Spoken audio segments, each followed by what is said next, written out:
3. 어느 날 아침 루오 영감은 부르진 다리 치료비를 가지고 샤를의 집을 방문했다. 40수구짜리 동전으로 75프랑과 칠면조 할 말이었다. 그는 샤를에게 닥친 불행한 소식을 들었다며 나름대로 성의껏 위로의 말을 전했다. 그 심정 알아요. 그는 샤를의 어깨를 다독이며 말했다. 나도 선생과 똑같은 처지를 겪어봤으니까요. 불쌍한 아내를 잃었을 때 나는 혼자 있으려고 들에 나가곤 했어요. 나무 밑에 쓰러져 울면서 하나님을 부르며 어리석은 넋두리를 늘어놓았어요. 차라리 나뭇가지에 걸린 채 뱃속에 구더기가 득실거리는 두더지가 되고 싶었어요. 말하자면 죽고 싶었던 거지요. 그 순간에도 다른 사람들은 귀여운 마누라를 껴안고 있을 거라는 생각이 들어 나는 지팡이로 땅을 쾅쾅 내리쳤어요. 거의 미칠 지경이 되어 밥도 안 넘어가더군요. 카페에 간다는 건 생각할 수도 없는 일이었어요. 정말이에요. 그런데 하루하루 세월이 흐르고 겨울이 지나 봄이 오고 또 여름이 가고 가을이 오면서 천천히 조금씩 눈곱만큼씩 풀어지더군요. 사라지고 떠나가요. 아니 차라리 가라앉았다는 편이 낫겠네. 왜냐하면 가슴 깊숙한 곳에는 여전히 무언가 뭐랄까 묵직한 덩어리 같은 것이 얹혀 있으니까요. 하지만 우리 모두가 겪는 운명이니 자포자기해서는 안 되지요. 다른 사람들이 죽었다고 해서 따라 죽으려고 해서는 보바리씨 힘을 내셔야 해요. 다 지나가기 마련이니까요. 우리 집에 오세요. 딸년이 가끔 선생님 얘기를 해요. 선생님이 자기를 잊어버린 것 같다고 하더군요. 이제 곧 봄이에요. 기분 전환 삼아 들에 나가 토끼 사냥이라도 하십시다. 샤를은 그의 충고대로 베르토를 다시 찾았다. 모든 것이 5달 전과 마찬가지였다. 마치 어제 일 같았다. 벌써 배꽃이 피었고 루오 영감은 이제 일어나 돌아다녔다. 농장은 더욱 활기차 보였다. 루오 영감은 샤를이 괴로운 처지에 있는 만큼 그에게 최대한의 예의를 베푸는 것이 도리라고 생각해 모자를 벗지 않아도 된다고 종용했다. 또 환자를 대하듯 나직한 목소리로 말하고 그를 위해 특별히 크림이나 배숙 같은 부드러운 음식을 준비해 놓지 않았다고 화내는 척하기도 했다. 그는 이런저런 재미난 이야기도 해주었다. 샤를은 자기도 모르게 웃음을 터뜨렸다. 그러나 갑자기 죽은 아내 생각이 나서 마음이 어두워졌다. 커피가 나왔다. 그는 더는 그 생각을 하지 않았다. 혼자 사는 생활에 익숙해지면서 그는 아내 생각을 점점 덜하게 되었다. 독립적인 생활은 그에게서 전혀 새로운 경험이었고 나름대로 즐거웠다. 고독도 곧 견딜만 해졌다.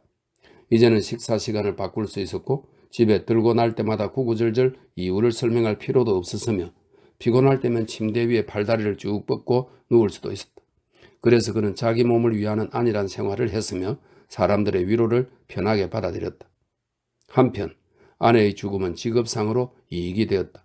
한 달 동안 사람들은 가엾은 젊은이 어찌 그런 일이 라며 그를 동정하는 말들을 했기 때문이다. 자연히 그의 이름이 인근에 퍼졌고 그 덕택에 환자가 늘어났다. 한편 그는 자유롭게 베르토에 갈 수 있었다. 그러면서 딱히 뭐라 꼬집어 말할 수 없는 희망을 품었고 막연한 행복감에 젖었다. 거울 앞에서 수염을 빗질할 때면 예전보다 얼굴이 핀 것 같은 느낌이 들기도 했다. 어느 날 그는 3시쯤 베르토에 도착했다. 모두들 밭에 나가고 없어서 무심코 부엌에 들어가 보았다. 덧문이 닫혀 있었기 때문에 처음에는 엠마가 있는 것을 알아차리지 못했다. 덧문 틈 사이로 들어온 햇살이 부엌 바닥에 가늘고 긴 선을 그리다가 가구 모서리에 부딪힌 다음 천장으로 올라가 떨리고 있었다. 식탁 위에는 마시다만 유리컵을 따라 파리들이 기어오르기도 하고 밑바닥에 남은 사과주에 빠져 붕붕 대기도 했다. 굴뚝을 통해 들어온 빛을 받아 벽난로 안쪽 벽의 금댕은 마치 벨벳처럼 부드럽게 빛났고 바닥에 쌓인 재는 푸르스름한 빛을 띠었다. 엠마가 창문과 난로 사이에 앉아 바느질을 하고 있었다. 쇼를 걸치지 않아 맨살이 드러난 어깨에는 작은 땀방울이 송송 맺혀 있었다. 시골 풍습에 따라 그녀는 그에게 마실 것을 권했다. 그가 사양하자 그녀는 재찾곤 하더니 결국 웃음을 터뜨리며 자기도 마실 테니 리큐어를 한 잔 들라고 했다. 그녀는 찬장에서 큐라소 병과 이 큐라소 병은 서인도 제도 키로스 섬에서 나는 라라 귤의 껍질을 말려 향을 낸 리큐어라고 하네요. 그녀는 찬장에서 큐라소 병과 조그만 유리잔 2개를 꺼내 잔 하나에는 가득 따르고 다른 하나에는 따르는 신용만 한 다음 잔 2개를 맞부딪히고 나서 입으로 가져갔다. 잔이 거의 비어 있었기 때문에 그녀는 술을 마시기 위해 고개를 뒤로 젖힌 다음 입술을 내밀고 목을 쭉 뺐다. 하지만 한 방울도 나오지 않자 그녀는 웃음을 터뜨리고는 가지런한 이 사료 혀를 내밀어 그 밑바닥을 핥았다. 그녀는 다시 의자에 앉아 바느질 감을 집어들었다. 흰 명량말을 깁는 중이었다. 그녀는 고개를 숙이고 아무 말도 하지 않았다. 샤를도 잠자코 있었다. 문 밑으로 바람이 새어들어와 타일 위에 먼지가 날렸다. 샤를은 그 먼지를 바라보고 있었다. 머릿속에서 맥박 뛰는 소리가 들렸다. 멀리 마당에서 알을 낳은 암탉이 꼬고대거리는 소리도 들려왔다. 엠마는 때때로 두 뺨에 손바닥을 갖다 댔다. 그런 다음 난로의 장작 받침채 손잡이에 대고 손을 씻겼다. 그녀는 봄철에 접어들면서부터 자주 현기증이 난다며 해수욕이 효과가 있을지 물었다. 그녀는 수녀원 시절에 대해, 샤를은 자신의 중학교 시절에 대해 이야기했다. 그러자 말이 술술 이어져 나왔다. 두 사람은 엠마의 방으로 올라갔다. 그녀는 옛날에 쓰던 음악 공책과 상으로 받은 작은 책들, 옷장 속에 처박아 두었던 떡갈나무 잎으로 만든 화관 등을 보여주었다. 그녀는 자기 어머니와 묘지에 대해서 이야기했다. 심지어 정원에 있는 화단을 가리키며 매달 첫 금요일에 꽃을 꺾어 무덤에 가지고 간다는 말도 했다. 하지만 집의 정원사가 시원찮고 아무것도 몰라서 답답하다고 했다. 그녀는 겨울철만이라도 도시에 나가서 살면 좋겠다고 했다. 물론 날이 길어서 여름철의 시골 생활이 더 지루하긴 하지만 이런 말을 하는 동안 그녀의 목소리는 내용에 따라서 낭낭하고 높다가 갑자기 우울해지며 띄엄띄엄 말꼬리를 흐리기도 하고 급기야 혼잣말 같은 속삭임으로 변하기도 했다. 또 순진한 눈을 크게 짓뜨며 쾌활하게 말하다가 어느새 눈을 반쯤 감고 눈동자에는 군태를 가득 잡은 채 이런저런 잡다한 생각에 잠기기도 했다. 저녁에 집으로 돌아오면서 샤를은 그녀가 한 말을 하나하나 되새기며 그 진정한 의미를 추론해 보았다. 그렇게 해서 자기가 아직 그녀를 알지 못했던 시절 그녀의 삶이 어땠을지 엿보고 싶었다. 하지만 그의 머릿속에 떠오르는 그녀의 영상은 그녀를 처음 만났을 때의 모습이나 조금 전 헤어질 때의 모습, 이 둘 중에 하나일 뿐 다른 모습은 도무지 떠올릴 수가 없었다. 그러다가 문득 그녀가 장차 어떻게 될 것인가 하는 생각이 들었다. 결혼을 할 것인가? 그런데 누구랑?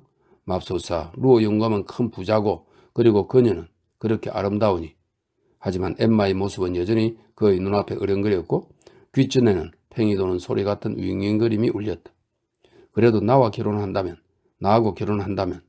그는 밤중에 잠을 이루지 못했다. 목이 칼칼하고 갈증이 났다. 그는 침대에서 일어나 자리끼를 마시고 창문을 열었다. 밤하늘에는 별이 총총하고 한 줄기 미풍이 지나갔다. 멀리서 개 짖는 소리가 들렸다. 그는 베르토 쪽으로 고개를 돌렸다. 샤를은 어쨌든 믿져야 본전이라고 생각하고는 기회를 봐서 청혼하기로 마음먹었다. 그러나 좋은 기회가 있을 때마다 그의 입술은 떨러붙고 말았다. 적절한 말을 찾지 못할까 두려웠기 때문이었다. 루오 영감은 기꺼이 딸을 치울 용의가 있었다.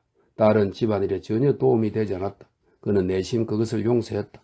농사일을 하기에는 너무 똑똑했기 때문이다. 농부, 하늘의 저주를 받은 직업이었다. 백만장자가 된 농부는 한 명도 없으니까. 루오 영감으로 말하자면 돈을 벌기는 그냥 해마다 손해만 보고 있었다. 그는 상거래에는 뛰어났다. 상술의 일환으로 여러 술책을 부리는 것도 좋아했다. 하지만 농가의 살림살이를 포함한 농업 그 자체는 전혀 적성에 맞지 않았다. 그는 두 손을 호주머니에서 빼기 싫어했고 일신의 안락을 위해서라면 지출을 아끼지 않았다. 요컨대 그는 잘 먹고 따뜻한 집에서 잘 자고 싶어 했고 잘 익은 사과지와 살짝 익힌 양다리 고기, 브랜디를 타서 오래 거품을 낸 글로리아 커피를 좋아했다. 그는 부엌 벽난로 앞에서 혼자 식사를 했는데 연극에서 보는 것처럼 음식이 전부 차려진 조그만 식탁을 하인들이 그 앞에 날라다 주었다. 그래서 영감은 샤를이 딸 곁에서 얼굴을 붉히는 것을 보고 곧 청혼하리라 예상하여 미리 모든 것을 저울질해 보았다. 샤를은 풍채가 시원찮아서 썩 마음에 드는 사육감은 못 되었다. 하지만 행실이 바르고 알뜰하고 교육도 잘 받았다고 했다. 또 지창금 문제로 귀찮게 굴지도 않을 것이다. 루오 영감은 그의 재산 중에서 22에이크를 팔아야 할 입장인데다 석수와 마구 제조인에게도 많은 빚을 지고 있었고 또 사과 압착기의 굴대도 바꿔야 했다. 그는 혼자 생각했다. 샤를이 청혼한 다음에 딸을 주겠어. 성 미카엘 축일 무렵 샤를은 베르토에서 사흘을 머물렀다. 사흘째 되는 날도 그 전날처럼 15분씩 우물쭈물 미루다 지나가 버렸다. 루오 영감이 그를 배웅하러 나왔다. 두 사람은 함께 바퀴 자국이 파인 길을 걸어갔다. 작별 인사를 하기 전 그때가 바로 그 순간이었다. 샤를은 산울타리 모퉁이에 도달할 때까지 미뤘다. 그곳을 지나자 샤를은 우물쭈물하면서 중얼거렸다. 루오 영감님, 드릴 말씀이 있습니다. 그들은 발걸음을 멈추었다. 샤를은 말을 잇지 못했다. 루오 영감은 웃으며 재촉했다. 자, 염려 말고 털어놔 봐요. 내 다 알고 있으니. 샤를은 그저 루오 영감님 하고 말을 더듬을 따름이었다. 그러자 영감이 말했다. 나야 좋고 말고 딸아이도 물론 나와 같을 테지만 그래도 본인 생각을 물어봐야지요. 이제 가보세요. 난 집에 가서 물어볼 테니까. 그 애가 성나간다면 다시 올 필요 없어요. 알겠어요? 남의 눈도 있고 그 애도 당황스러울 테니까. 하지만 당신을 애태우면 안 되니까 내가 덧문을 벽 쪽으로 활짝 열어 젖히겠어요. 울타리 너머에서도 보이도록 말이죠. 그러고 나서 영감은 집으로 돌아갔다. 샤를은 나무에 말을 맸다. 그러고는 오솔길로 달려가 기다렸다. 반 시간이 흘렀다. 샤를은 시계를 보며 기다렸다. 또 19분이 지났다. 갑자기 꽝 하는 소리가 났다. 덧문이 활짝 열렸고 문고리가 여전히 흔들리고 있었다. 이튿날 그는 아침 9시가 채 못되어 농장으로 갔다. 그가 들어서 엠마는 얼굴을 붉히며 당황스러움을 감추기 위해 억지 미소를 지었다. 루오 영감은 사윗감을 포옹했다. 그들은 돈 문제는 나중에 이야기하기로 했다. 어차피 샤를이 죽은 아내의 상을 벗기 전까지는, 그러니까 내년 봄 이전에는 결혼식을 올릴 수도 없으니 시간이 충분했다. 이런 기다림 속에 겨울이 지나갔다. 루오 양은 혼수 준비로 바빴다. 일부는 루앙에 주문했고 속옷과 지친 모자 같은 것은 본을 빌려 직접 만들었다. 샤를이 농장에 오면 그들은 결혼식 준비에 관해 이야기를 나누었다. 피로연은 어느 방에서 할까 궁리하고 또 음식은 얼마나 하는 것이 좋을지, 메뉴는 어떻게 할지 두서없이 이야기를 늘어놓았다.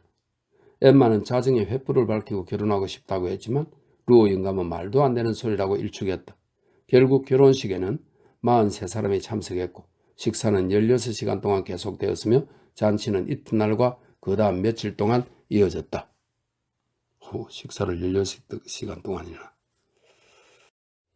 4. 손님들은 이른 아침부터 속속 도착했다. 말 한 마리가 끄는 작은 포장마차, 이륜신마차, 낡은 무게 이륜마차, 가죽 거튼이 달린 합석마차 등 각지각색의 마차를 타고 왔다. 인근 마을 젊은이들은 신마차에 한 줄로 늘어서서 왔는데 몹시 덜컹거리며 빠른 속도로 달리는 바람에 손으로 난간을 꽉 붙들어야 했다. 고데르벨, 노르망벨, 카니와처럼 100리쯤 떨어진 곳에서도 왔다. 두 집안의 친척들이 모두 초대되었고 불화했던 친지들과 화해했다. 오랫동안 잊고 지냈던 지인들에게도 초대장을 보냈다. 산 울타리 뒤쪽에서 채찍 소리가 들리면 이내 목책이 열리고 이륜마차가 들어갔다. 그러고는 쏜살같이 마당을 가로질른 다음 형광 계단 앞에서 딱 멈춰서면 마차에서 사람들이 꾸역꾸역 쏟아져 나왔다. 모두 무릎을 문지르고 기지개를 켜며 마차에서 내리섰다. 부인들은 본인 모자를 쓰고 도해지풍 원피스에 금시계 줄을 매달아 멋을 냈으며 얇고 짧은 케이프를 허리띠에 찔러 넣거나, 이 케이프는 당시 유행했던 여성용 케이프인 펠러리는 레이스에 술을 놓은 것으로 앞뒤 모양이 역삼각형이고 길이는 허리에 닿을 정도로 짧았다. 이렇게 되어 있네요. 네, 그 짧은 케이프를 허리띠에 찔러 넣거나 화려한 색깔의 쇼를 목 뒤가 드러나도록 피인으로 등을 고정시켰다. 아빠들과 같은 옷을 입은 소년들은 새 옷 때문에 거동이 불편해 보였다. 그날 난생 처음으로 구두를 얻으시는 아이들도 많았다. 그 옆에는 그들의 누이나 사촌으로 보이는 14살 먹은 여자아이가 얼굴을 붉힌 채 입을 꽉 다물고 있었다. 그들이 입고 있는 흰 옷은 첫 영성체 때 입었던 옷을 느린 것이 분명했으며 머리는 장미기름을 발라 번들거리고 혹시 장갑을 버릴까봐 어쩔 줄 몰라 하는 표정이었다. 마차에서 말을 풀어낼 일손이 부족했기 때문에 남자 손님들이 직접 나서서 소매를 걷어 붙여야 했다. 그들은 사회적 지위에 따라 각각 다른 종류의 옷을 입고 있었다. 집안 식구들이 모두 떠받들어 모시는 옷이지만 예식이 있을 때가 아니면 여간에서는 옷장에서 꺼내지 않는 연미복, 둥근 칼라의 자루만큼이나 커다란 호주머니 안으로 풍성한 옷자락이 바람에 날리는 프로코트, 챙끝에 구리태가 둘려진 약식 모자와 거친 옷감의 보통 양복 저고리, 혹은 한 쌍의 눈알처럼 등에 두 개의 단추가 옆으로 달리고 마치 목수가 옷자락을 도끼로 단번에 싹둑 잘라낸 것처럼 총총하게 짧은 예복 재킷 등을 입고 있었다. 그도 저도 아닌 몇몇은 물론 식탁의 말석에 앉을 사람들이다. 칼라가 어깨 쪽으로 젖혀지고 등에 주름이 잡힌 벨트로 허리를 조인 행사용 노동복을 입고 있었다. 그리고 셔츠는 한결같이 갑옷처럼 가슴께가 불룩했다. 모두들 이발을 새로 해 기가 불쑥 솟아 보였으며 공들여 면도를 했는데 그중 몇몇은 동트기 전에 일어나 면도를 하다가 잘 보이지 않아서 코 밑에 비스듬히 또는 턱에 길게 베인 상처가 났고 몇몇은 3프랑짜리 은화만큼 동그랗게 살 가죽이 벗겨져 있기도 했다. 오는 길에 찬바람을 맞아 벌겋게 덧난 그 상처는 힘을건 얼굴들 사이에 약간의 분홍빛을 더해주었다. 면사무소는 농장에서 5리 정도 떨어져 있었으므로 모두들 걸어갔다가 성당에서 식을 마치고 다시 걸어서 돌아왔다. 처음에 행렬은 들판에 알록달록한 목도리 하나가 물결 치는 것처럼 푸른 밀밭 사이에 꼬불꼬불한 오솔길로 이어졌지만 이었고 잡아 느린 듯 길어지더니 곧 여러 무리로 나뉘었고 이야기를 나누느라 꾸물거리는 사이 드문드문 끊어지고 말았다.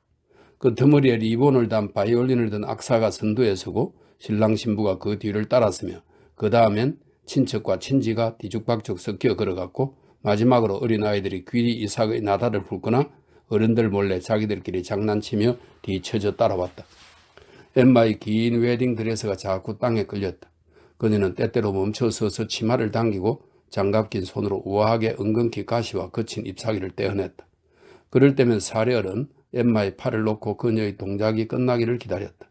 새 비단 모자를 쓰고 소매장식이 손톱 끝까지 내려오는 검은 연미복을 입은 루어 영감은 샤를의 어머니인 보바리 부인과 팔짱을 꼈다. 샤를의 아버지 보바리 씨는 내심 이곳에 모인 모든 사람들을 경멸하는지라 군복티가 나는 외줄 단추 프로코트로 수수하게 차려입었다. 그러고는 금발의 시골 처녀에게 술집에서나 쓸만한 시답지 않은 수작을 걸고 있었다. 처녀는 인사를 하고 얼굴을 붉히고 뭐라고 대답해야 할지 몰라서 안절부절 못했다. 다른 손님들은 사업 이야기를 하거나 등 뒤에서 장난을 치며 미리 흥을 돋우고 있었다. 그러다가 귀를 기울이면 들판을 가로지르며 악사가 켜는 깽깽이 소리가 들려왔다. 사람들이 너무 뒤처져 있는 것 같으면 악사는 멈춰서서 숨을 돌렸다. 그러고는 소리가 잘 나도록 오랫동안 활에 송진을 칠한 다음 바이올린 목을 올렸다 내렸다 하면서 박자를 맞추며 다시 걷기 시작했다. 악기 소리에 놀란 작은 새들이 멀찍이 달아났다. 잔치상은 달구지를 두는 흙간에 차려져 있었다. 식탁 위에는 크다란 구운 쇠고기 4덩이와 닭찜 6냄비, 송아지 고기 시투, 양의 넓적다리 고기 3개, 그리고 한가운데는 긴 순대 4줄이 얹은 새끼 돼지 통구이가 놓여 있었다. 식탁 귀퉁이마다 놓인 유리병에는 브랜디가 담겨 있었고 달짝지근한 사과주 병마개에는 거품이 뭉게뭉게 삐져나왔으며 모든 잔에는 포도주가 가득 채워져 있었다. 여러 개의 큰 접시에 담긴 노란 크림은 조그만 충격에도 저절로 요동쳤으며 그때마다 매끄러운 표면에 멋지게 써놓은 신랑 신부의 머리글자가 물결처럼 흔들렸다. 파이와 사탕과자는 이브토의 제과점에 준비했는데 이 가게로서는 이것이 그 지역에서의 마술거리였으므로 특별히 신경을 썼으며 주인이 직접 케이크를 가져와 후식을 냈다. 사람들은 케이크를 보고 환성을 질렀다. 케이크 아래는 문과 기둥과 석고상이 늘어서 멋진 신전을 그려놓은 파란 상자가 있었는데 신전의 벽감 속은 금종이를 오래 붙은 별들로 장식되어 있었다. 그 위층에는 사부아풍 케이크는 우유와 버터와 효모 없이 달걀과 설탕, 박력분만으로 만든 케이크라고 하네요. 사부아풍 케이크로 만든 석루가 있고 그 주위로 안젤리카 줄기 사탕 절임과 아몬드, 금포도, 오렌지 조각들로 만든 작은 보루들이 빙 둘러 놓여 있었다. 맨 위층은 평평한 푸른 초원이었다. 잼으로 만든 호수에는 멋진 파이와 개암 껍질로 만든 배들이 있었고 초콜릿으로 만든 그네 위에는 조그만 큐피트 상이 있었다. 그네의 양쪽 기둥 꼭대기에는 둥근 구슬 대신 장미꽃 봉우리 생화가 꽂혀 있었다. 모두들 저녁 때까지 먹고 또 먹었다. 앉아있기가 지겨워지면 마당을 한 바퀴 돌거나 흙간에서 코르크 병마개 게임을 하다가 식탁으로 되돌아왔다. 파장 무렵이 되자 몇몇 사람은 식탁에서 코를 골며 꼬라떨어졌다. 하지만 커피가 나오자 모두들 다시 정신을 차렸다. 노래를 부르고 재주를 부리고 무거운 물건을 들며 힘자랑했고 식탁 위에 엄지손가락을 붙이고 발 아래로 머리를 통과시킬 수 있나 시합하고 어깨로 수레를 들고 상스러운 농담을 하고 여자들 뺨에 키스를 하기도 했다. 저녁에 돌아갈 때가 되자 콧구멍까지 귀리를 포시간 말들은 끌채 사이에 잘 들어가지지 않았다. 계속 뒷발을 차고 일어서고를 반복하는 바람에 마구가 부서지거나 하면 주인들은 욕을 해대거나 크게 웃었다. 그날 밤 달빛이 훤한 이 고장길은 밤새도록 마차로 부산했다. 전속력으로 달리다 고랑에 빠지고 울퉁불퉁한 돌길 위에서 요동치는가 하면 언덕길을 겨우 기어오르기도 했다. 그럴 때면 여자들이 마차 문 밖으로 몸을 내밀어 꽃비를 잡으려고 애를 썼다. 베르토에 남은 사람들은 밤새 부엌에서 술을 마셨다. 아이들은 의자 아래 쓰러져 잠이 들었다. 신부는 아버지에게 첫날 밤에 하는 직구전 장난을 못하게 해달라고 신신당부했다. 그럼에도 생선장수인 사촌 하나가 그는 결혼 선물로 가자미 한 손을 가지고 왔다. 그 사촌 하나가 열쇠 구멍으로 입에 머금은 물을 뿜어 넣으려 했지만 마침 그곳에 온 루오 영감에게 걸려 제지당했다. 영감은 사유의 신분이니만큼 그런 무례한 장난은 실례라고 말했다.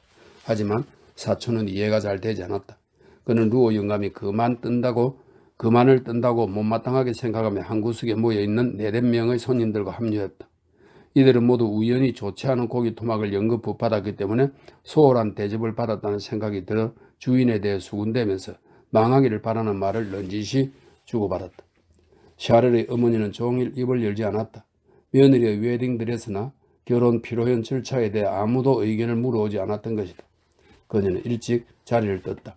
그녀의 남편은 그녀와 함께 가지 않고 생빅토르에 사람을 보내 시가를 가 사오게 해서 새벽까지 피워대며 버찌주에 더운 물을 탄 그로그를 마셨는데 그곳 사람들은 이 술이 뭔지 몰랐기 때문에 그는 마치 그것이 대단한 벼슬이라도 되는 양 생각했다.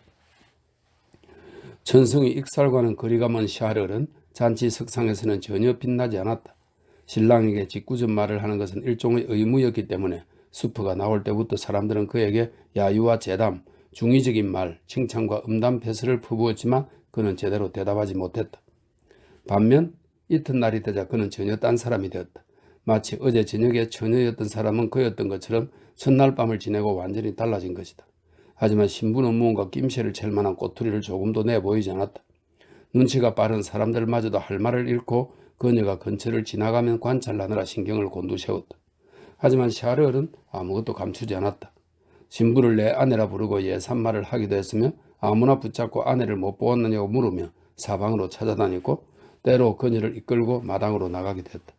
그럴 때면 멀리 나무 사이로 그가 아내의 허리에 팔을 두르고 몸을 밀착시키려다 엉거주춤하는 바람에 머리로 아내의 블라우스 가슴 장식을 짓이기며 걸어가는 모습이 보였다. 결혼식 이틀 후 부부는 떠났다. 샤를은 환자 때문에 더 이상 집을 비울 수가 없었다. 루오 영감은 그들을 마차에 태워보내며 직접 바송빌까지 따라왔다. 그곳에서 그는 마지막으로 딸의 뺨에 입 맞추고 마차에서 내려 걸어 돌아왔다. 백보쯤 가서 그는 멈춰섰다. 바퀴로 먼지를 일으키며 마차가 멀어져가는 모습을 보면서 그는 한숨을 내쉬었다. 자신의 결혼식과 옛 청춘 시절과 아내의 첫 임신이 기억났다. 아내를 장윤댁에서 데려오던 그날은 그 역시 무척 즐거웠다. 크리스마스 무렵이라 들판은 새하얀 눈으로 덮여 있었다. 그는 아내를 말 뒤에 태우고 그 눈 위를 달려봤다. 아내는 한 팔로 그를 꼭 붙들고 다른 팔로는 바구니를 끼고 있었다. 때때로 바람이 불어와 그녀가 쓰고 있던 코어 지방 특유의 레이스 머리수건이 그녀의 입술에 닿았다. 그가 고개를 돌리면 그의 어깨 위에 기댄 보닛 모자의 금박 장식 아래로 발그레한 그녀의 얼굴이 조용히 미소 짓고 있었다. 언 손가락을 녹이기 위해 그녀는 때때로 그의 가슴팍에 손을 넣었다. 모든 게 다 너무도 아득한 옛일이야. 아들이 살아있다면 지금쯤 30살이 되었으련만. 그 생각에 그는 뒤를 돌아보았지만 길에는 아무것도 보이지 않았다. 갑자기 그는 이사 나간 후의 빈집처럼 슬퍼졌다. 잔치의 술기운으로 혼미해진 그의 머릿속에 행복한 추억과 슬픈 생각이 뒤범벅되었다. 그는 성당 쪽으로 가보고 싶어졌다. 그러나 성당을 보면 더 슬퍼질 것 같아서 마음을 고쳐먹고 곧장 집으로 갔다. 샤를 부부는 6시경에 토토에 도착했다. 의사 선생님의 새 아내를 보려고 이웃 사람들이 창가로 몰려들었다. 늙은 하녀가 나와 새 마님에게 인사하고는 저녁 준비가 아직 준비되지 않은 것에 대해 변명을 늘어놓으며 마님께서는 기다리는 동안 집안을 한 바퀴 둘러보시라고 권했다. 5. 벽돌집의 정면은 길에 나란히 면해 있었는데 시내의 넓은 도로라기보다는 오히려 시골길에 가까운 길이었다. 현관문 뒤에는 작은 깃이 달린 외투와 말고비와 검정 가죽 모자가 걸려 있었고 한쪽 구석 땅바닥에는 마른 흙이 묻은 가죽 각반 한 켤레가 놓여 있었다. 오른쪽에는 식당 겸 거실로서는 커다란 방이 있었다. 위쪽에 발린 엷은 꽃다발 무늬의 노란색 띠벽지는 온통 들떠 있었고 그 밑의 바탕천 역시 도배가 잘못되어 온통 울어 있었다. 창문에는 가장자리에 붉은 장식술을 댄 흰 옥양모 커튼이 교차해서 드리워져 있었고 좁은 벽난로 위에는 히포크라테스의 얼굴이 새겨진 탁상시계가 타원형의 유리갓을 씌운 엄도금한 촛대 2개 사이에서 번쩍거리고 있었다. 복도 맞은편 샤를의 진료실은 폭이 6보쯤 되는 작은 방으로 탁자 하나와 의자 3개 그리고 사무실용 안락의자 하나가 놓여 있었다. 전나무로 짠 6단짜리 책장은 의학사전 한 질로 거의 꽉 차 있었는데 페이지도 뜯기지 않은 채 이 손 저 손을 거치며 팔려다니는 바람에 제본이 상해 있었다. 이 페이지를 뜯지도 않은 채라는 것은 당시의 책은 전지의 인쇄에 접어서 제본했기 때문에 붙은 페이지를 칼로 잘라서 읽어야만 했다. 따라서 페이지를 뜯지 않았다는 말은 읽지 않았다는 뜻이다. 이렇게 되어 있습니다. 부엌에서 만드는 소스 냄새가 벽을 통해 진료실로 스며들었고 반대로 환자들의 기침 소리와 병세에 대한 장황한 설명이 부엌까지 들려왔다.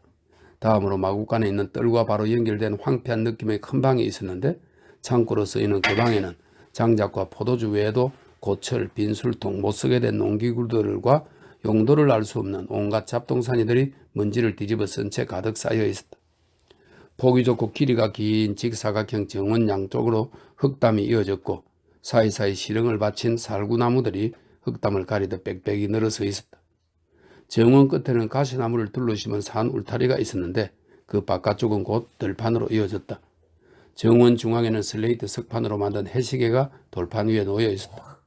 볼품없는 들장미 몇 그루가 심어져 있는 화단 4개가 정사각형 채마밭을 둘러싸고 있었다. 맨 안쪽 몇 그루의 가문비 나무 아래에는 기도서를 읽는 사제의 석고상이 있었다. 엠마는 2층으로 올라갔다. 첫 번째 방은 텅 비어 있었다. 부부 침실인 두 번째 방에는 벽이 움푹 들어간 곳에 붉은 휘장을 들이운 마호가니 침대가 놓여 있었고 서랍장 위에는 조개 껍데기로 만든 상자 하나가 있었다. 창가 쪽 책상 위 물병에는 흰 비단 리본으로 묶은 오렌지 꽃다발이 꽂혀 있었다. 신부의 꽃다발. 그것은 전처의 꽃다발이었다. 엠마는 그 꽃을 바라보았다. 눈치챈 샤를이 그것을 집어 다락으로 가져갔다. 엠마는 안락의자에 앉아서 관로 속에 사람들이 그녀의 짐들을 나르고 있었다. 이렇게 되어 있네요. 엠마는 안락의자에 앉아서 상자 속에 든 자신의 부캐에 대해 생각했다. 만일 자기가 죽는다면 그것의 운명은 어떻게 될까? 처음 며칠간 그녀는 집수리 방법을 열심히 궁리한 다음 촛대에 씌운 유리갓을 벗기고 새로 도배를 하고 계단을 칠하고 정원의 해시계 주위에 벤치를 들여놓았다. 분수가 설치된 연못을 만들 수 있는 방도를 물어보기도 했다. 거기에 물고기를 키우면 좋을 것 같았다.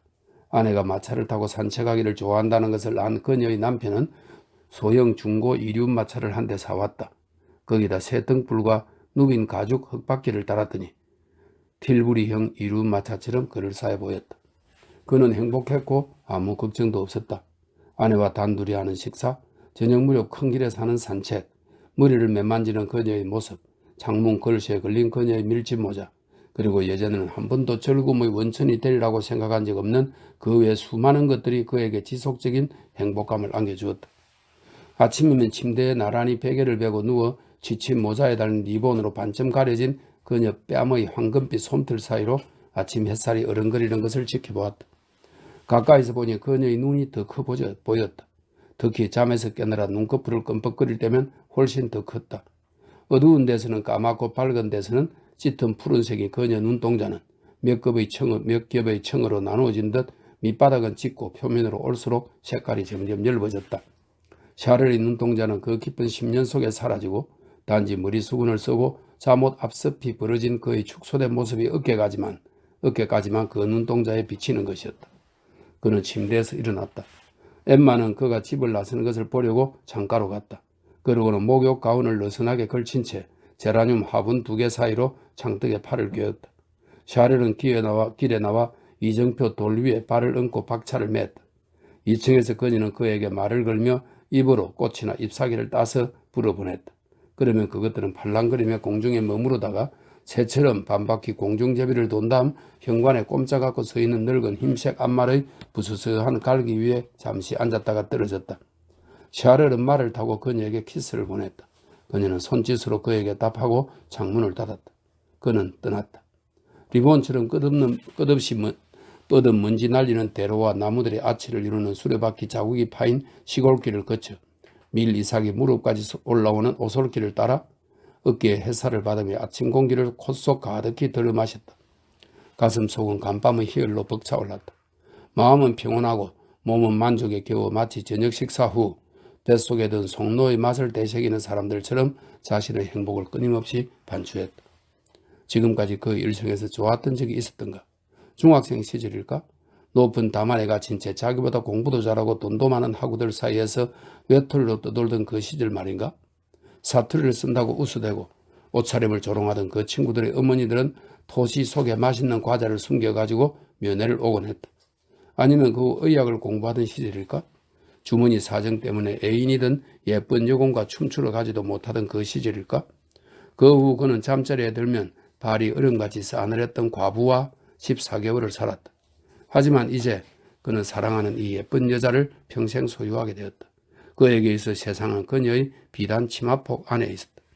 그래서 그는 그녀에 대한 자신의 사랑이 부족하다고 자책했고 그러자 문득 그녀를 다시 한번 보고 싶어졌다. 그는 급히 집으로 돌아가 두근거리는 가슴을 안고 계단을 올라갔다. 엠마는 침실에서 화장을 하고 있었다. 그가 살금살금 다가가 등에 키스하자 그녀는 놀라 비명을 질렀다. 그는 끊임없이 그녀의 빗과 반지와 스카프를 만지려고 안달했다. 때때로 그는 그녀의 두 볼에 쪽 소리가 나도록 한입 가득 키스했고 때로는 손끝에서 어깨까지 가벼운 키스 세례를 퍼붓기도 했다. 그러면 그녀는 보채며 매달리는 아이에게 하듯 웃음 반 짜증 반의 얼굴로 그를 밀쳐냈다. 결혼 전 그녀는 사랑이라고 믿었다. 그러나 사랑에 응당 따라야 할 행복이 오지 않으니 자기가 잘못 생각한 게 틀림없다는 생각이 들었다. 엠마는 책에서 그렇게 아름답게 보였던 희열이니 정열이니 황홀이니 하는 것들이 정확히 무엇을 의미하는지 알고 싶었다. 6. 그녀는 폴과 비르지니를 읽고 난 뒤 이 폴과 비르지니는 베르나드 댕드 생피에르의 소설이라고 하네요. 문명의 오염에서 멀리 벗어난 열대의 자연 속에서 폴과 비르지니라는 소년 소녀 간에 생겨난 우정과 순수한 사랑 이야기다. 이렇게 되어 있네요. 그녀는 폴과 비르지니를 읽고 난 뒤 대나무집과 흑인 노예 도밍고와 강아지 피델, 특히 종탑보다 높은 나무 위에 올라가 붉은 열매를 따다 주거나 모래사장을 맨발로 달려와 새 둥지를 가져다주는 착한 동생 같은 소년과의 감미로운 우정을 꿈꾸었다. 그녀가 13살이 되던 내 아버지는 수녀원 학교에 입학시키기 위해 그녀를 도시에 데리고 갔다. 그들은 생베르제 구역에 있는 여관에 묵었는데 저녁 식사에는 라 발리에르 양은 루이즈 드 라 발리에르 군인의 딸로 17살의 루이 14세의 제수인 앙리에트 당글로테르의 시녀로 들어가서 루이 14세의 정부가 되었다. 후에 몽테스팡 후작 부인에게 왕의 총애를 빼앗긴 뒤 카르멜 수녀원으로 들어갔다. 네, 그런 사람이네요. 이 라 발리에르 양 이야기가 그려진 접시가 사용되었다. 그림에 대한 설명은 칼자국으로 군데군데 지워져 있었지만 어느 것이나 한결 같이 신앙과 고결한 마음, 궁정의 화려함을 예찬하는 내용이었다. 처음 얼마 동안 엠마는 수녀원을 지켜보기는커녕 수녀들과 함께하는 생활이 마음에 들었다. 수녀들은 엠마를 즐겁게 해주기 위해 긴 복도를 통해 식당과 연결되어 있는 예배당에 그녀를 데려가곤 했다. 그녀는 휴식 시간에도 별로 놀지 않았고 교리문답을 아주 잘했기 때문에 보좌 신부가 어려운 질문을 하면 대답은 항상 그녀 차지였다. 그녀는 구리 십자가가 달린 묵주를 손에 들고 있는 흰 얼굴의 수녀들 사이에서 살았으며 결코 교실의 따뜻한 분위기를 벗어나는 일이 없었다. 그리고 제단의 향냄새와 서늘한 성수방과 일렁거리는 촛불빛이 바라는 신비로운 근태의 홍건이 빠져들었다. 미사에 열중하기보다는 성경책 속의 사파의 마음을 빼앗겨서 하늘색 테두리 안의 그림들을 열심히 바라보았고 병든 어린 양과 화살에 찔린 심장, 십자가를 지고 가다 쓰러진 불쌍한 예수를 사랑했다. 그녀는 고행하느라 종일 금식을 하기도 했고 무언가 하나님께 서약할 만한 것이 없나 열심히 찾아보기도 했다. 고해 성사를 할 때면 고백실에 조금이라도 더 오래 있기 위해 어둠 속에 꿇어앉아 손을 모으고 신부님의 낮은 목소리를 들으며 창살에 얼굴을 붙인 자세로 사소한 죄를 꾸며내곤 했다. 설교에 자주 등장하는 약혼자, 남편, 천상의 여인, 영원한 결혼과 같은 비유를 들으면 예기치 않은 감미로움이 솟아나 가슴이 뭉클해졌다. 저녁 기도 전 자습실에서 종교서 강독을 들었다. 주중에는 성경 요약이나 브레시노 신부의 설교집을, 일요일에는 기분 전환 삼아 기독교의 정수 몇 구절을 읽었다.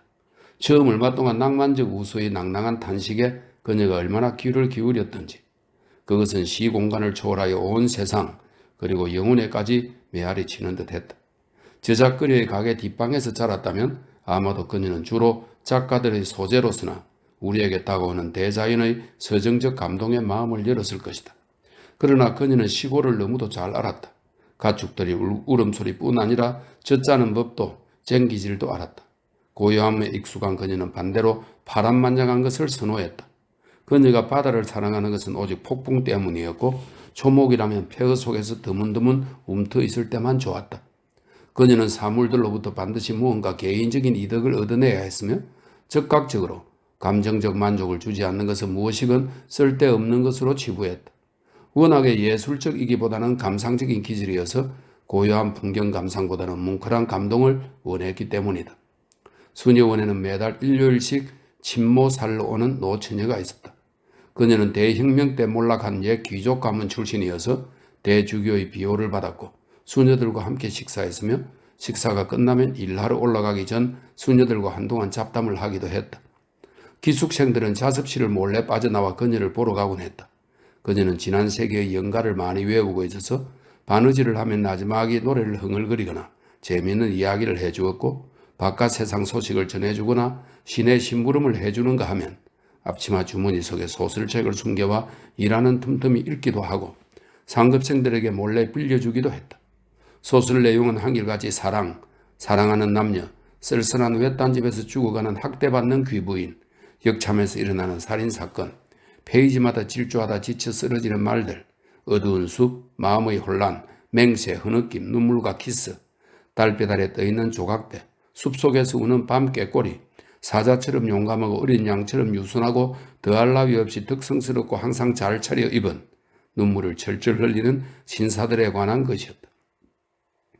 15살의 엠마는 반년 동안 이런 도서 대여점의 헌책 먼지로 손을 더럽혔다.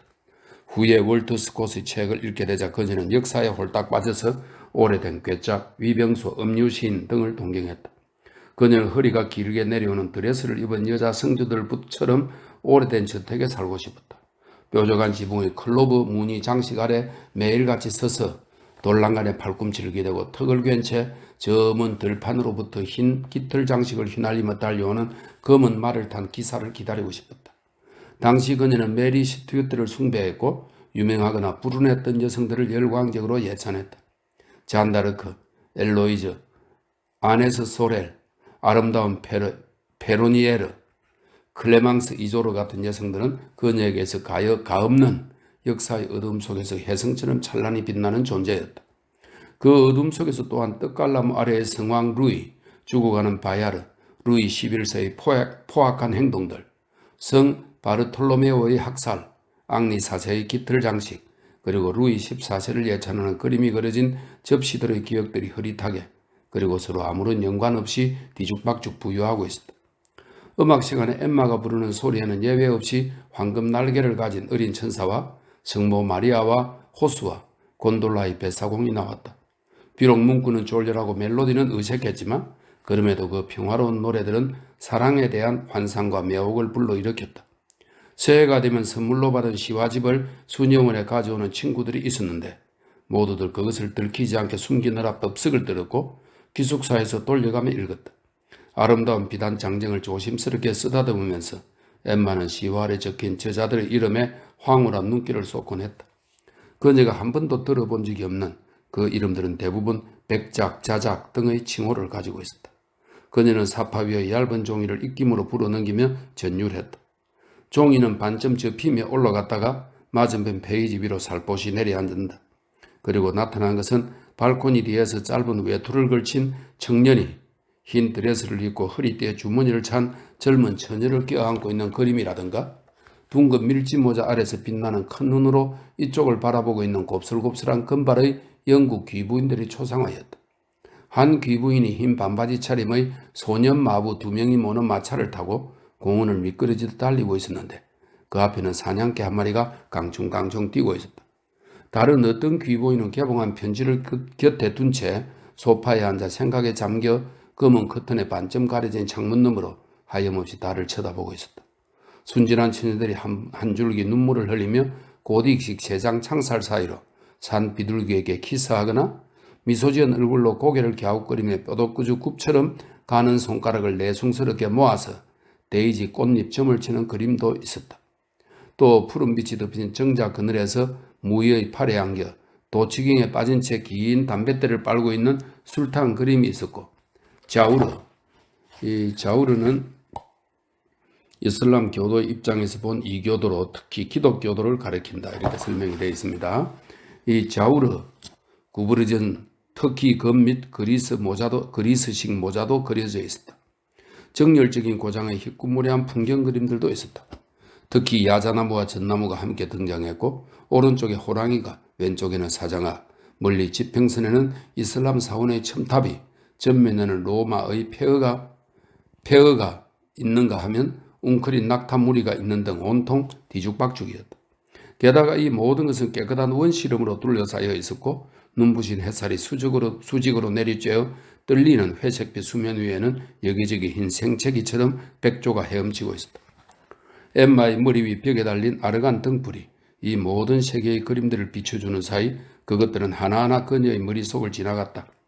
침실의 고요 속에 때때로 귀가가 늦은 막차의 바퀴 소리가 멀리서 들려왔다. 어머니가 돌아가셨을 때 그녀는 며칠 동안 몹시 울었다. 그녀는 고인의 머리칼로 추모 그림을 만들게 했고, 인생에 대한 비관적인 생각을 넣어놓은 편지를 베르토로 보냈고, 나중에 그녀가 죽으면 어머니와 함께 묻어달라고도 했다.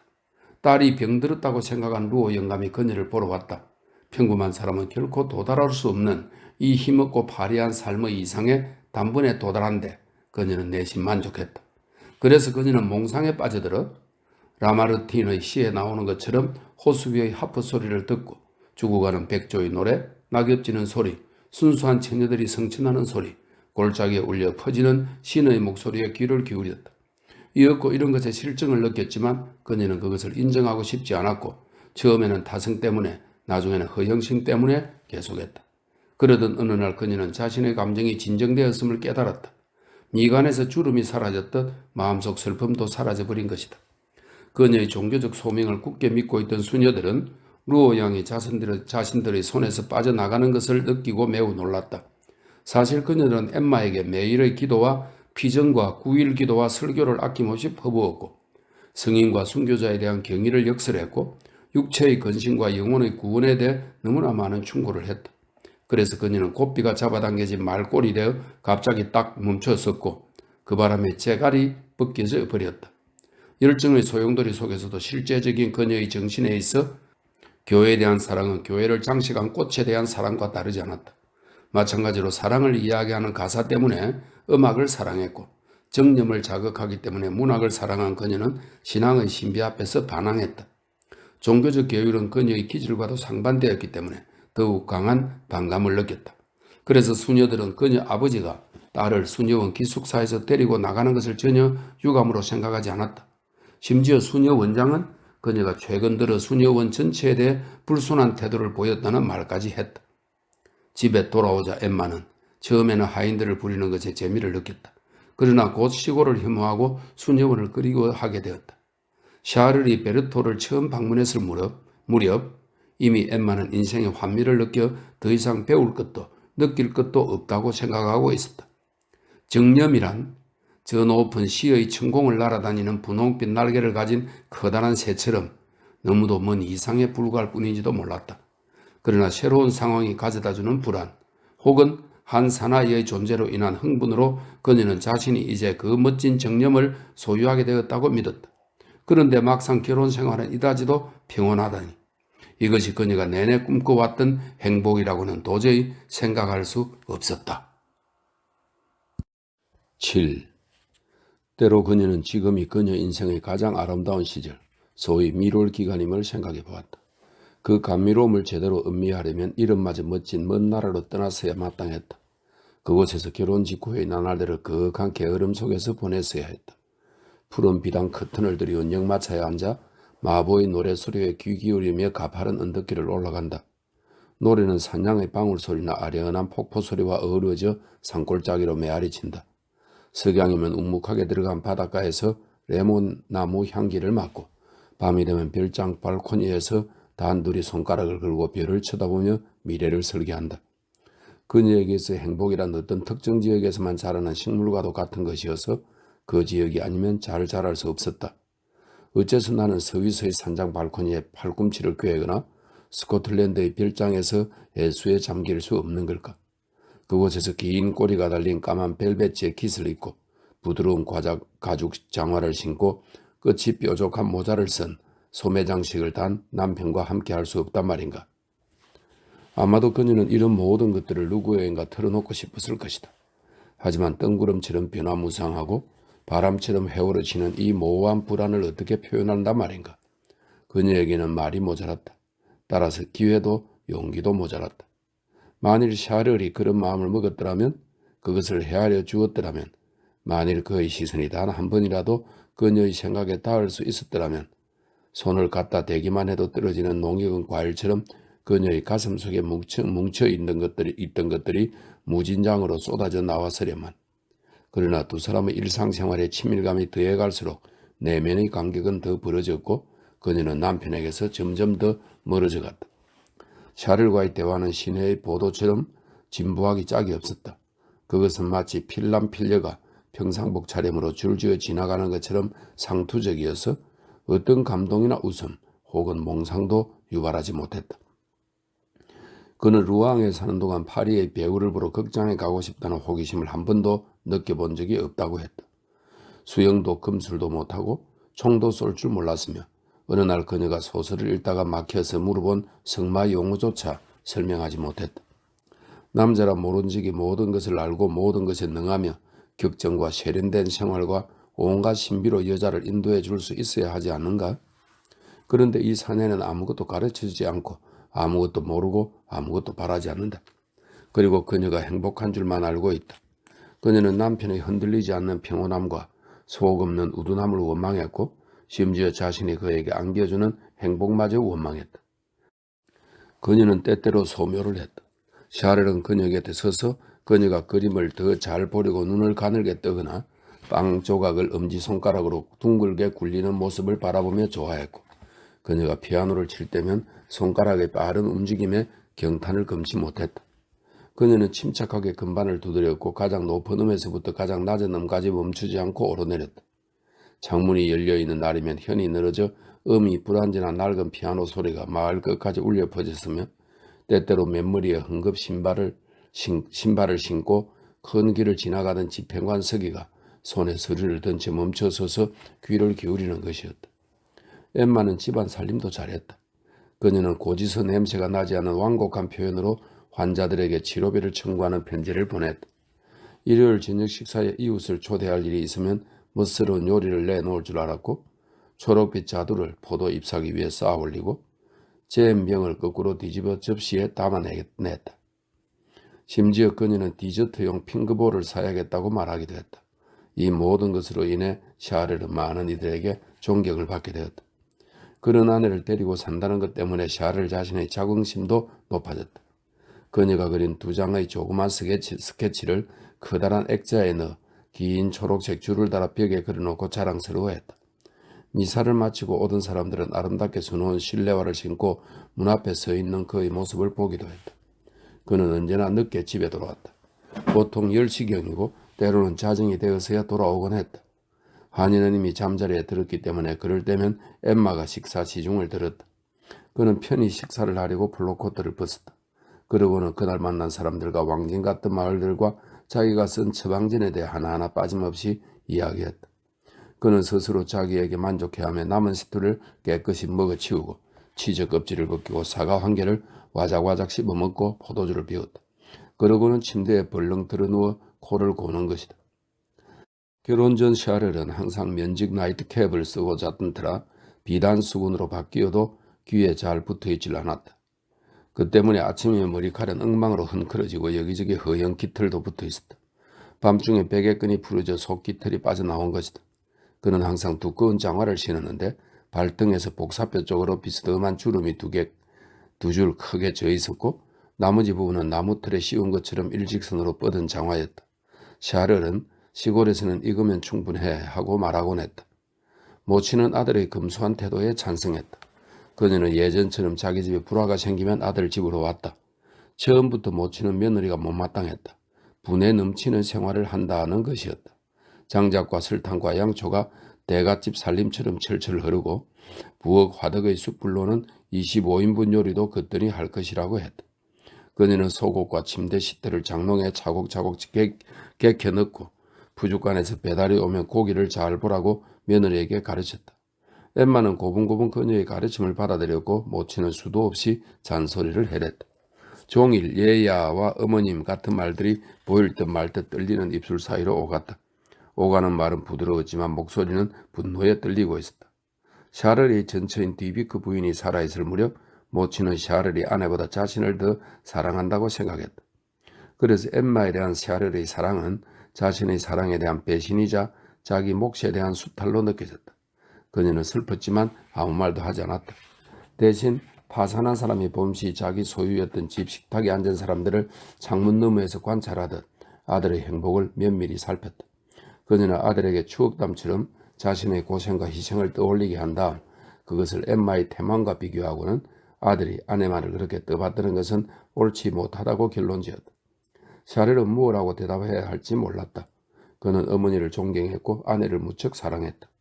이 사람의 판단도 옳지만 그렇다고 저 사람의 행동에 과실이 있는 것도 아니었다. 보발인 모친이 돌아간 다음 그는 어머니에게서 들은 주의 가운데서 가장 무난한 것 한두 가지를 조심스럽게 꺼냈지만 엠마는 단 한마디로 보기 좋게 그의 오류를 입증해 보이고 그만 환자에게나 가보라고 했다. 그럼에도 그녀는 자신이 신봉하는 이론에 따라 사랑을 느껴보려고 했다. 달 밝은 밤이면 정원에서 자기가 외우고 있는 모든 연애시를 읊었고 한숨을 내쉬며 애조띤 노래를 불렀다. 그러나 아무것도 달라지지 않았다. 그녀는 여전히 냉랭했고 샤를 역시 사랑이 더욱 깊어지거나 특별히 감동하는 것 같지 않았다. 그녀는 이렇게 심장에 부싯돌을 부딪혀 보았지만 아무런 불꽃도 일어나지 않았다. 게다가 그녀는 자신이 경험하지 못하는 것을 이해할 능력이 없었고 세상 통념에 어긋나는 것을 믿지 않는 성질이었다. 그래서 그녀는 샤를의 정열에는 특별한 것이 아무것도 없다고 치부해버렸다. 그의 사랑 표현은 일과처럼 규칙적이었고 키스하는 시간도 거의 정해져 있었다. 그것은 생활 습관들 중 하나에 불과했으며 맛없는 저녁 식사 후에 뻔히 다 아는 디저트가 나오는 것처럼 상투적이었다. 선생님의 치료를 받고 폐렴을 고쳤다는 사냥 터지기가 사모님에게 조그만 그레이하운드 새끼 한 마리를 주었다. 그녀는 단조로운 정원과 먼지투성이 길만 보고 있기가 지겨워서 가끔 산책하러 나갔는데 그때마다 강아지를 데리고 갔다. 그녀는 밤비의 너도 밤나무 숲까지 갔다. 그곳에는 들판 쪽 단모퉁이에 버려진 외딴 집이 한 채 있었고 도랑가에는 잡초들 사이에 키가 크고 잎이 날카로운 갈대가 우거져 있었다. 그녀는 우선 주위를 한 바퀴 돌며 지난번과 달라진 것이 없는지 확인했다. 아무것도 변한 것이 없었다. 디기탈리스와 무아제비도 여전했고 큰 돌들을 휘감은 쐐기 풀등굴, 창문 3개를 뒤덮은 이끼도 그대로였다. 항상 닫혀있는 덧창 역시 녹슨 쇠창살 위에서 하루하루 사가가고 있었다. 강아지는 들판에서 뱅글뱅글 돌고 노랑나비를 쫓으며 지저대고 들쥐를 사냥하고 밀밭 개의 양귀비꽃을 물어뜯기도 했다. 엠마의 상념도 그처럼 아무 목적 없이 이리저리 떠돌았다. 그러다가 차츰 생각이 한 곳으로 모아지기 시작했다. 잔디밭에 앉아 양산 끝으로 땅을 쿡쿡 찌르며 그녀는 마음속으로 되뇌었다. 맙소사, 내가 왜 결혼을 했을까? 모든 게 운에 달렸으니 다른 남자를 만날 수도 있지 않았을까? 그녀는 일어나지 않은 그 사건, 달라졌을 생활, 미지의 남편에 대해 상상했다. 어떤 남자라도 이 남자와는 달랐을 것이다. 미남에다 재치와 품위와 매력을 겸비했을 것이다. 그리고 수녀원 친구들은 모두 그런 남자와 결혼했을 것이다. 그녀들은 지금 무엇을 하고 있을까? 도해지에 살면서 거리의 소음과 극장의 웅성거림과 무도회의 광채를 만끽하고 있을 것이다. 가슴이 터질 듯 관능이 만개하는 그런 삶을 살고 있을 것이다. 그런데 자신은 어떤가? 그녀의 삶은 북향의 다락방처럼 추웠고 가슴 속에는 소리 없는 권태가 구석마다 거미줄을 치고 있었다. 그녀는 상장 수여 쉬는 날 조그만 관을 받기 위해 단위에 올라갔던 일을 회상했다. 머리를 곱게 따내리고 흰 원피스에 발등이 드러난 모직 신발을 신은 그녀는 무척 예뻤기 때문에 자리로 돌아올 때 신사들은 그녀에게 살짝 허리를 굽혀 축하해 주었다. 마당은 사륜 마차로 가득 찼고 사람들은 마차 창문 너머로 그녀와 작별 인사를 나눴다. 음악 선생님이 바이올린 케이스를 들고 지나가며 인사했다. 이 모든 것이 얼마나 아득한 일인가. 얼마나 먼 옛날 일인가. 그녀는 강아지 잘리를 불러 무릎 사이에 놓고 길고 가는 목을 손가락으로 어루만지며 말했다. 자, 뽀뽀해 주렴. 요 근심 걱정 없는 거사. 천천히 하품하는 이 날씬한 동물의 슬픈 얼굴을 보고 있자니 왠지 가엾은 생각이 들었다. 자신과 비슷하다는 생각이 들어 마치 슬픔에 잠긴 사람을 위로하듯 소리내어 말을 걸었다. 갑자기 돌풍이 이는 때도 있었다. 코어 지방의 고지대를 단숨에 휘몰아 먼 들판까지 소금기를 머금은 냉기를 실어다주는 바닷바람이었다. 골풀은 땅바닥에 바짝 엎드려 싱싱 울고 너도밤나무 가지는 일렁거리며 끊임없이 거친 신음소리를 뱉고 가지 끝에 매달린 작은 잎사귀들은 바들바들 떨며 사각거렸다. 엠마는 어깨에 걸친 쇼를 여미며 자리에서 일어났다. 가로수길에는 나무잎에 반사되어 초록빛을 띤 햇빛이 발밑에서 바스락거리는 납작한 이끼를 비추고 있었다. 해가 지고 있었다. 나무가지 사이로 하늘빛이 붉었다. 줄 맞추어 늘어선 똑같은 나무둥치들은 금빛 배경 위로 떠오른 갈색 기둥들 같았다. 그녀는 갑자기 무서운 생각이 들어 잘리를 불러 급히 토트로 돌아가서 쓰러지듯 안락 의자에 주저앉았다. 그리고는 저녁 내내 한마디도 하지 않았다. 그러나 9월 말경 그녀의 삶에 특별한 사건이 생겼다. 보비의 사르에 있는 당대부 빌리의 후작 저택에 초대받은 것이다. 왕정 복고 시대의 장관을 지낸 바 있는 후작은 정계 복귀를 꿈꾸며 하원 의원에 입후보하기 위해 사전 작업을 하고 있었다. 겨울이 되면 사방에 장작을 돌리고 도의회에서는 자기 지역구에 도로를 건설할 필요성을 역설했다. 한여름 그 입안에 연증이 생겼을 때 샤르는 적절한 처치로 기적같이 완쾌되었다. 수술비를 지불하기 위해 토트에 파견된 집사는 저녁에 성에 돌아가 의사댁 정원에 멋진 벚나무가 있더라고 말했다. 보비의 사라의 벚나무들은 상태가 시원치 않았기에 후작은 보바리에게 끝꽂이 할 나뭇가지 몇 개를 부탁했다. 몸소 담내를 하러 온 후작은 엠마를 보고 자태가 아름답고 예의범들 또한 농촌 안악 같지 않다고 생각했다. 그래서 이 젊은 부부를 저택에 초대한다 하더라도 지나친 호의나 실수가 아니라고 판단했다. 어느 수요일 3시 보바리 부부는 자신들의 이륜 마차를 타고 보베의 사르를 향해 출발했다. 마차 뒤에는 큰 트렁크를 매달고 앞 흙바퀴에는 모자 상자를 놓았다. 샤르는 다리 사이에 마분지 상자 하나를 더 끼우고 있었다. 그들은 해질녘에 당도했다. 마차를 비추기 위해서 일꾼들이 정원에 등불을 준비하고 있었다.